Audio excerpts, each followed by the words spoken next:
እሺ ዋስ ጉድ ኤቭሪዋን እንዴት ናችሁ? አይ ሆፕ ደህና ናችሁ ብዬ አስባለሁ። ዛሬ በዚህ ቪዲዮ የማሳያችሁ ባይናንስ ላይ ሪቨርስ ኦርደር ምን እንደሆነ እና ደግሞ ሪቨርስ ኦርደርን እንዴት ቮሊዩም አኪሙሌት ለማድረግ መጠቀም እንችላለን የሚለውን በደንብ ዲቴል አሳያችኋለሁ ማለት ነው ከምንነቱ ጀምሮ። ቪዲዮን በደንብ ተከታተሉ። ምንም የሚከብድ ነገር የለውም። ኮንሰፕቱን ከተረዳችሁት ራሳችሁም ትሬን ስታደርጉ በደንብ ይገባችኋል ማለት ነው። ያው የሚያስፈልጋችሁ ነገር በቅድሚያ ያው ባይናንስ ነው። ከዛ ባይናንስ ላይ ከመጣችሁ በኋላ እዚህ ሆም ከምትሏ ሴክሽን ጎን ማርኬት ሴክሽን አለ። እሱ ላይ ትገቡና ባይናንስ አልፋ ትሬድ የምታደርጉ ከሆነ ወደ አልፋ ሴክሽን ትመጣላችሁ ማለት ነው። ከዛ በመቀጠል እዚህ ጋር የተለያዩ ቶከኖች አሉ የተዘረዘሩ። ከዛ ውስጥ እኔ የምመክራችሁ በደንብ ስቴብል የሆነ ኮይን መምረጥ ይኖርባችኋል። አንድ ጋዝ ፊን ሴቭ ለማድረግ፣ ሁለት ደግሞ በተለይ ሪቨርስ ኦርደር ስትጠቀሙ በጣም ቮላታይል የሆነ ቶከን ከሆነ ኦርደር ፊል እስኪያደርግ ድረስ በጣም ብዙ ሰዓት ይወስድባቸዋል። ምናልባት ወደ መጀመሪያው ፕራይስ ማይመለስ ከሆነ እንደውም ሊያከስራችሁም ይችላል ማለት ነው የሆነ አማውንት። እኔ የምመክራችሁ በደንብ ስቴብል የሆነ ኮይን አጣርታችሁ፣ ባለፈውም ቻናል ላይ ፖስት ያደረኩላችሁ ዌብሳይት አለ አልፋ 123 ዩኬ የሚል ማለት ነው። እዛ ጋር ሄዳችሁ ስቴቢሊቲ የሚለው ሴክሽን ውስጥ በደንብ ካያችሁ በኋላ ስቴብል የሆነውን ኮይን ትመርጣላችሁ ማለት ነው። ያው እዚህ ውስጥ እንደምታውቁት ኮጂ በደንብ ስቴብል የሆነ ኮይን ነው። ያው ቡስተር ባይኖረውም ለማሳየት ያክል እሱን ልጠቀም። ኮጂ የሚለውን ነካና እዚች ጋር ትሬድ የምትላለች ከስር እሷን ነካለው። ከዛም በኋላ ያው ባይናንስ ላይ እንደምታውቁት ሁለት አይነት ትሬድ የምታደርጉበት አማራጭ አላችሁ፣ ሊሚት ኦርደር እና ኢንስታንት ኦርደር የሚባል። ሊሚት ኦርደር ማለት ምንድን ነው? እዚህ ጋር የምታስቀምጡለት ፕራይስ ይኖራል። ከዛም በኋላ እዚህ ጋር ባይ ትሉታላችሁ። ሊሚት ኦርደር ላይ ሲሆን እዚህ ጋር ባስቀመጣችሁለት ፕራይስ ነው የሚገዛላችሁ ማለት ነው ባይ ስትሉት። ኢንስታንት ኦርደር ላይ ደግሞ ስትመጡ ኢንስታንት ኦርደር ላይ ያላችሁን ባላንስ በስንት አማውንት መግዛት እንደምትፈልጉ ታስገቡለታላችሁ። ከዛም በኋላ ራሱ አናላይዝ አድርጎ አሁን ባለው በማርኬት ፕራይስ ይገዛላችኋል ወር ይሸጥላችኋል። ያው ባይናንስ አልፋ የምትሰሩ ከሆነ እኔ የምመክራችሁ ሊሚት ኦርደር እንድትጠቀሙ ነው። ምክንያቱም የኢንስታንት ኦርደር ኦልሞስት ከሊሚት ኦርደሩ ከሁለት እጥፍም በላይ ነው ጋዝ ፊ የሚወስድባችሁ። ስለዛ ሊሚት ኦርደር በደንብ የተሻለ ነው ጋዝ ፊን ሴቭ ለማድረግ ማለት ነው። አሁን ወደ ሊሚት ኦርደር ከመጣው በኋላ ምንድነው የማደርገው? እዚህ ጋር ሪቨርስ ኦርደር የምትል ኦፕሽን አለች። መጀመሪያ ጊዜያችሁ ከሆነ እንደዚህ ጠፍቶ ነው የምታገኙት፣ አይበራላችሁም። ከዛም በኋላ ትመጡና እቺን አንድ ጊዜ ክሊክ ማድረግ ብቻ ነው።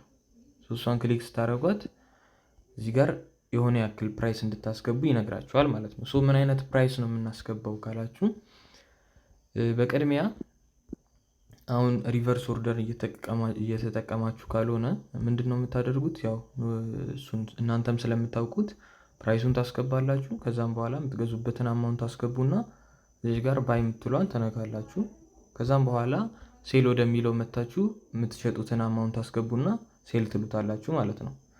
ነገር ግን እዚህ ጋር ሪቨርስ ኦርደር የምትጠቀሙ ከሆነ እንደዚህ እየተመላለሳችሁ ባይ ሴል የምትሉትን ይፈርት ይቀንስላችኋል ማለት ነው። እሱ እንዴት ነው የሚቀንስላችሁ? እዚህ ጋር የምታስገቧት ፕራይስ አለች አይደል? እዚህ ጋር ሪቨርስ ኦርደር ዋነክታችሁ ከስር የምታስገቡለት ፕራይስ። እቺን ፕራይስ ተጠቅሞ እናንተ እዚህ ጋር ባይ ብቻ ስትሉት ራሱ ይገዛና በዚህ ፕራይስ ደግሞ ራሱ ይሸጥላችኋል ማለት ነው። እንዲህ ባይ ሴል ወደሚለው ሴክሽን መመላለስ አይጠበቅባችሁም ማለት ነው።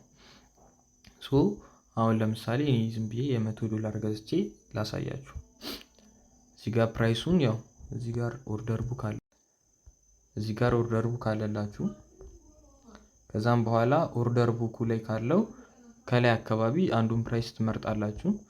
ከዛም በኋላ የምትገዙበትን አማውንት ታስገቡና እቺን ሴክሽን ነክታችሁ እዚህ ውስጥ ምን አይነት ፕራይስ ማስገባት እንደምትፈልጉ ትነኳትና እዚሁ ተመልሳችሁ ከኦርደር ቡኩ አንድ ፕራይስ ትነካላችሁ ማለት ነው። ከዛም በኋላ ባይ ማለት ብቻ ነው ማለት ነው፣ ምንም አይጠበቅባችሁ። ከዛም በኋላ እንደምታዩት አሁን ኦርደር ከፈተልኝ፣ ከዛ ገዝቶ መልሶ ሸጠው ማለት ነው። ከዛ እንደምታዩት የመጀመሪያውን USDTም መልሶታል 119.95 ማለት ነው። ሴል ወደሚለው ሴክሽን ሳልገባ ራሱ ባይ አድርጎ ራሱ ሴል አድርጎ መለሰልኝ ማለት ነው። እንዲህ በተደጋጋሚ በማድረግ ቮሊዩም በደንብ ክሬት ማድረግ ትችላላችሁ ማለት ነው። እና አንድ እዚህ ጋር ብዙ ጊዜ ሊያስቸግራችሁ ፕሮባብሊ ሊያስቸግራችሁ የሚችለው ነገር ምንድን ነው? በጣም ቮላታይል የሆነ ቶከን ከመረጣችሁ፣ አንዳንድ ጊዜ ቮላታይል ሳይሆን እንኳን ትንሽ ፕራይስ እንትን ዲፍረንስ ካለው ኦርደራችሁ ፊል እስኪያደርግ ብዙ ሰዓት ሊወስድባችሁ ይችላል። ለዛ እኔ የምመክራችሁ ምንድን ነው ወዲያው እየመጣችሁ ኦልሞስት ከ10 ሰከንድ ምናምን በላይ ከቆየባችሁ እዚህ ጋር ካንስል ታደረጉትና ከኦርደር ቡኩ ላይ አንዱን ፕራይስ መርጣችሁ ድጋሚ ኦርደሩን ክሬት ማድረግ ነው ማለት ነው። ሶ ሪቫይዝ ለማድረግ ያክል ትመጣላችሁ፣ ፕራይስ እዚህ ጋር ታስገባላችሁ። ከዛም በኋላ የምትገዙበትን አማውንት ከዚህ ውስጥ ታስገባላችሁ።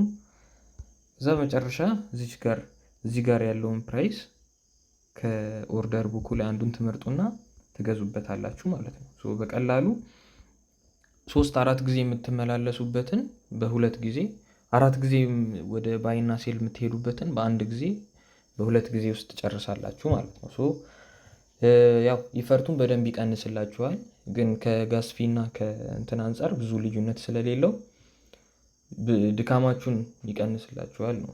ያው ዋናው እንትኑም እሱ ስለሆነ የምትወስዱትንም ሰዓት ስለሚቀንስላችሁ ሪቨርስ ኦርደርን እንደዚሁ መጠቀም ትችላላችሁ ማለት ነው። ሶ ለዛሬ የነበረው ቪዲዮ ይሄን ይመስል ነበር። በቀጣይም በባይናንስ አልፋ ሌላ አስፈላጊ ነገር ካለ ቪዲዮ ሰራላችኋለሁ። በምን ዙሪያም ቪዲዮ እንዲሰራ የምትፈልጉበትን እንትን ኮሜንት ሴክሽን ላይ አስቀምጡ። በቀጣይ ቪዲዮ እስክንገናኝ ድረስ ፒስ አውት።